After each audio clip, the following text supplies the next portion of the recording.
ওম নীলাঞ্জনচয়প্রক্ষং রবিসুতং মহাগ্রহম ছায়ায়া গর্ভসম্ভূতং তং নমামি শনিশ্চরম।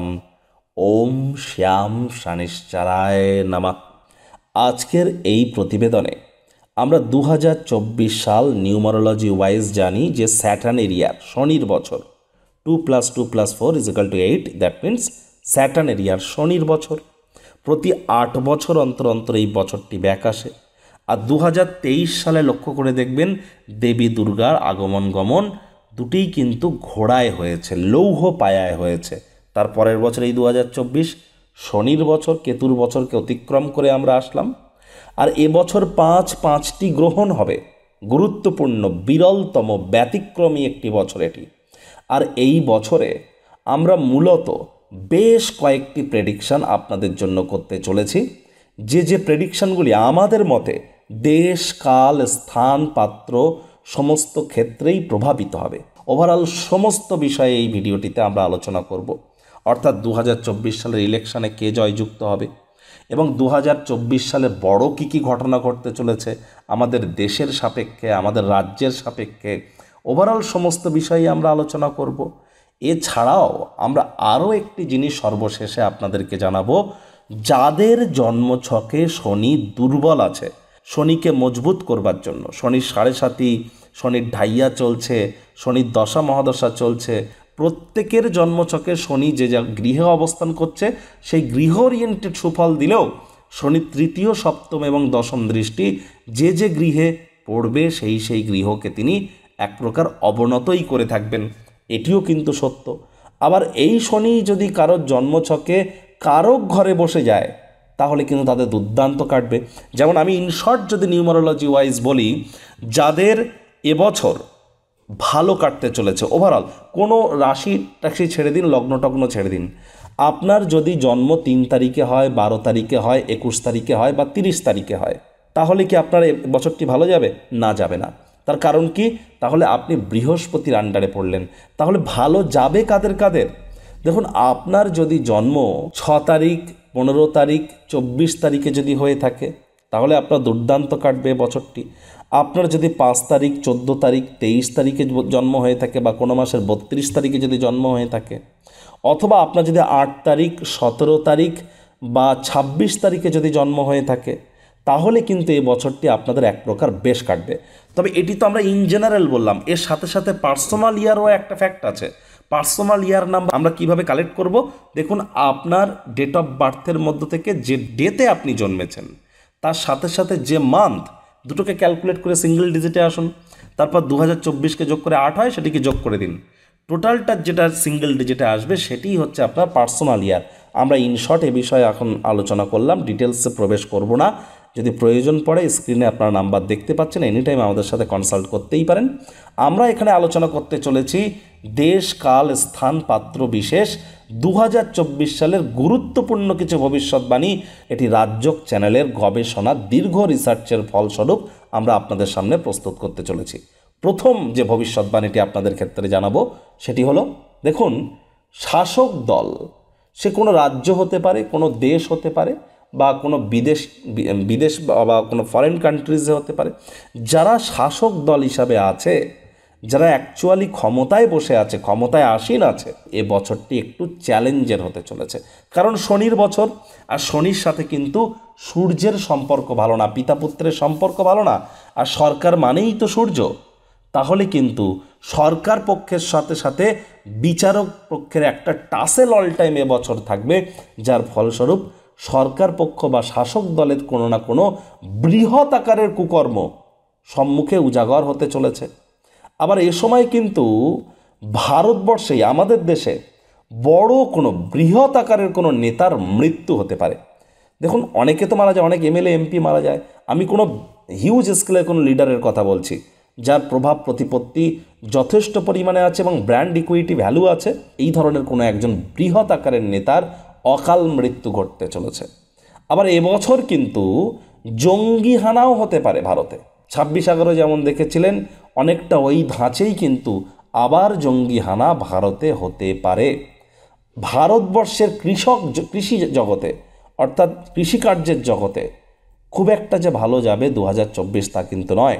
2024 সালে আমরা এগ্রিকালচারাল সেক্টরে আমরা কিন্তু ইনক্রিমেন্টের বদলে আমরা দেখব কি পতন হওয়ার দিকেই দেখব। তার কারণ কৃষি জগতে যদি উন্নতি করতে হয় তাহলে পর্যাপ্ত পরিমাণে বৃষ্টিপাতের প্রয়োজন, আর এবছর পর্যাপ্ত পরিমাণে বৃষ্টিপাত না হতে পারে, আর যদি হয় তাহলে বন্যার মতো পরিস্থিতি তৈরি হতে পারে।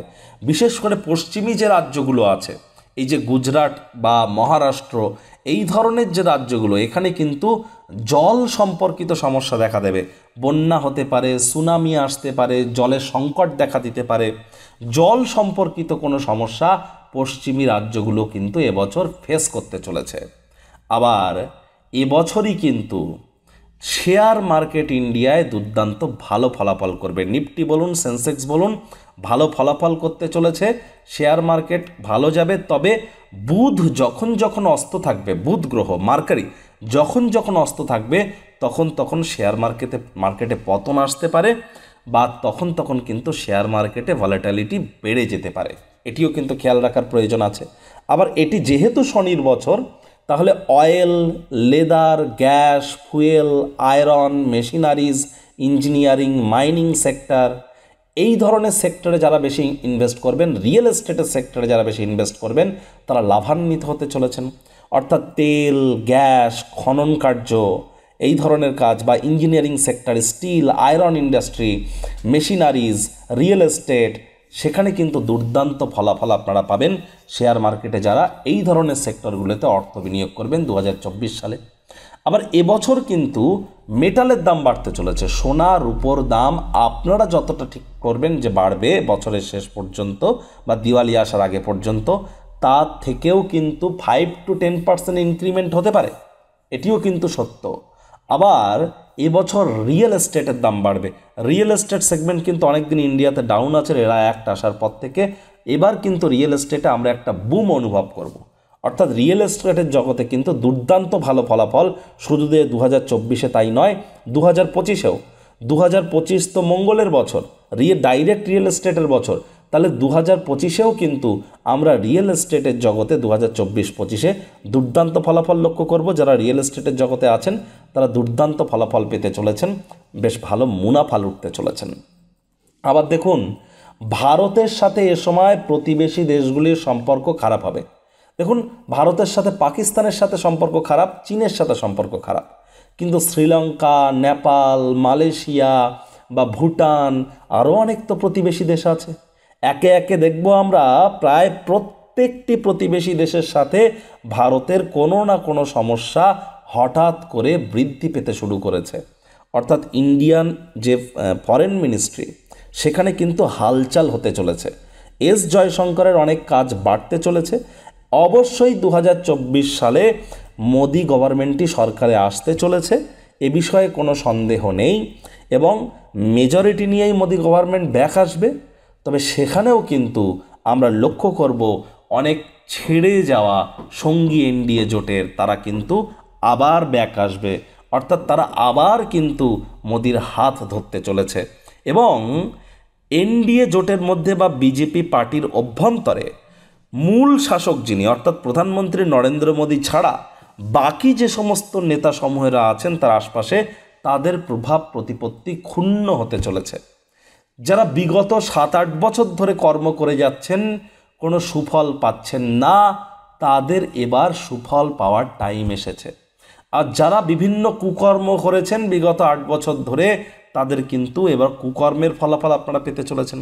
শনি মহারাজকে আমরা বিচারক বলি, আমরা জাজ বলি। তাহলে 2024 সালে বিচার ব্যবস্থা অত্যন্ত শক্তপোক্ত হতে চলেছে।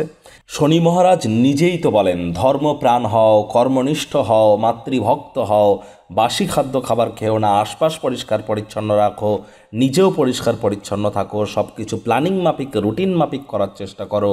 এগুলি যদি করতে পারেন তাহলে অবশ্যই শনি মহারাজ দিনের শেষে, তিনি তো কর্মফলদাতা, তিনি আপনাদেরকে সুফল দিতে বাধ্য হয়ে যাবেন, এটিও কিন্তু সত্য।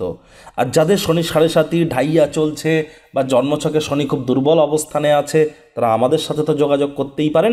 তবে তার আগে শর্টে আপনারা একটি প্রসেস করে দেখতে পারেন।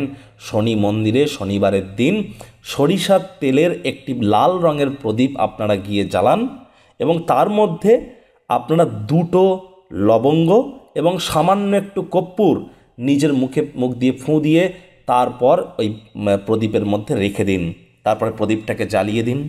এভাবে অন্তত 9টা শনিবার করুন, অবশ্যই উপকৃত হবেন। আর অবশ্যই আপনারা শনিদেবের যে মন্ত্রসমূহ আছে, বীজ মন্ত্র ওম প্রাং প্রিং প্রং শনিশ্চরায় নমঃ, প্রত্যেক দিন সন্ধ্যাবেলা অন্তত 108 বার করে জপ করুন। এই 2024 সালে অত্যন্ত শুভ পরিণামদায়ক ফলাফল আপনারা পাবেন, এ বিষয়ে কিন্তু কোনো সন্দেহই নেই। আরও একটি কথা যেতে যেতে আপনাদেরকে জানাবো, দেখুন বিভিন্ন ব্যক্তির ছকে আমরা দেখেছি কারোর সূর্য মজবুত তো কারোর শনি মজবুত, কারোর শনি মজবুত তো কারোর সূর্য দুর্বল, অর্থাৎ 2টো গ্রহের মধ্যে একটা গ্রহ মজবুত আর একটা গ্রহ দুর্বল। খুব রেয়ার আমরা দেখেছি যে কোনো ব্যক্তির ক্ষেত্রে 2টো গ্রহই মজবুত পজিশানে আছে। এবার আপনার যদি সূর্য মজবুত পজিশানে থেকে থাকে, শনি দুর্বল অবস্থানে থেকে থাকে, তাহলে আমি কিন্তু শনিকে মজবুত করার পরামর্শ দেব না। যখনই শনি সূর্য দুজনেই মজবুত পজিশানে চলে যাবে, তখনই কিন্তু টাসেল আপনার জীবনে আরও বেড়ে যাবে, আপনি নিজেকে হ্যান্ডেল করতে পারবেন না। অর্থাৎ 2টি গ্রহের মধ্যে, সূর্য এবং শনির মধ্যে কোনো না কোনো একটি গ্রহ অল টাইম একটু ডাউন থাকাটাই বেটার। একটু ভেবে দেখবেন এ বিষয়ে। আর যদি প্রয়োজন পড়ে আপনাদের জন্মছক এবং বর্তমান গ্রহগত গোচর ছক, এই দুটিকে একসাথে বিশ্লেষণ করিয়ে 100% অথেন্টিক পার্সোনাল বা ব্যক্তিগত গণনা আপনারা করাতে চান, এনি টাইম আমাদের সাথে কন্ট্যাক্ট করতে পারেন। ঠিকুজি কুষ্টি আপনারা পেয়ে যাবেন মিনিমাম 100 পেজেসের কাছাকাছি, প্রায় 70-80 পৃষ্ঠার একটা পিডিএফ আকারে বইয়ের মতো আপনারা পেয়ে যাবেন আপনার জীবনের ব্যাপারে ডিটেলস। এছাড়াও একাধিক কল, হোয়াটসঅ্যাপ কনসালটেন্সি, 1 বছর ধরে আপনারা আমাদের সাথে যোগাযোগ রাখতে পারেন। এমন অনেক প্রোডাক্টও কিন্তু আমরা আপনাদের জন্য অবশ্যই প্রস্তুত করে থাকি। স্ক্রিনে যে নাম্বার দেখতে পাচ্ছেন সেখানে কল করতেই পারেন। এই প্রতিবেদনটি আপনাদের ঠিক কেমন লাগলো, আপনাদের সুচিন্তিত মতামত আশা করি আপনারা নিচের কমেন্ট বক্সে লিখে জানাবেন। ভিডিওটি ভালো লাগলে একটি লাইক করতে ভুলবেন না। এই আশা রেখে আমি আমার বাণীকে এখানেই বিরাম দিচ্ছি।